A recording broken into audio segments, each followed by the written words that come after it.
காதல் வந்ததுக்கு அப்பின் ஒரு பொண்ணோட மனசுல நடக்கிற சில விஷயங்கள்.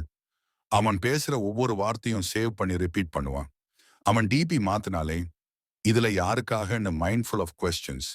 போன் சைலண்ட்ல இருந்தாலும் அவன் காசு பணத்தை விட அம்மா தான் பிடிக்கும்னா இந்த வீடியோவை லைக் பண்ணிட்டு கமெண்ட்ல ஐ லவ் மாம் என்று பண்ணுங்க. பாப்போம் எத்தனை பேர் கமெண்ட் பண்றீங்க. மட்டும் வைப்ரேட் பண்ணணும் என மனசு எதிர்பார்ப்பான்.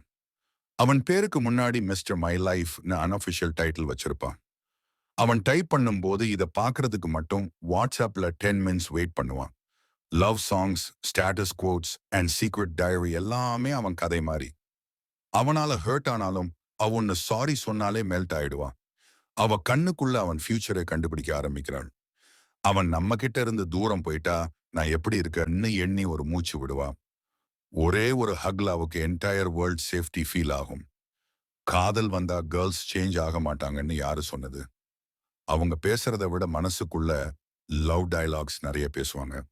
இந்த விஷயங்கள் உங்க மனசுல நடக்குதா?